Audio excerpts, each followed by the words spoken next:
Moving on to how captured segments of the media are by radical gender theory, this passage out of the New York Times was incredible. They somehow managed to make women a subcategory in their own sex. In a recent piece, they referred to women as non-transgender women.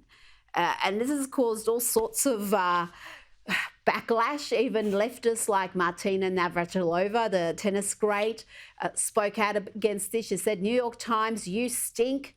We are women, not non-transgender women. Just women will do in the future."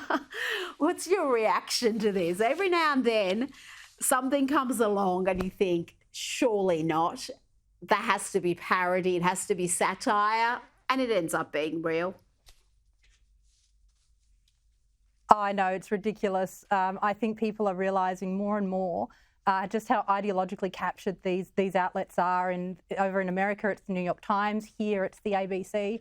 And I think with the election of Trump and the whole campaign on the issue, more and more women are able to speak out and actually voice their opinions on it, which is increasing, which is very positive. But there are a number of issues with that piece. I mean, they were still disputing the science on the physiological differences between men and women in sport. My 5-year-old knows the difference in the playground, quite frankly. And so I think that these publications are obviously ideologically captured. No one is going to take them seriously until they start reporting on these things properly.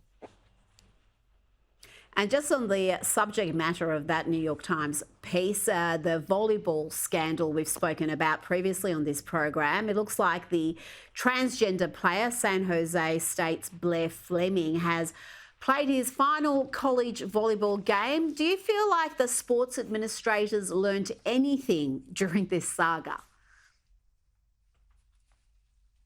Do you know, Rita, I don't think they have, and they should probably be sacked. The litigation, there's an impending litigation against them. That started before the end of this season. It didn't make them think twice or change direction. They had a whole election campaign run on this issue. In fact, it was an injury within the sporting team that put it on the Republican agenda, and they still haven't learnt their lesson. I think that there are some people who are so invested, who are so politically invested in this, they are beyond learning lessons. Perhaps a slap in the face in court might do it, unlikely, but still I think for the integrity of the sport, they all need to be dismissed and a new administration put in.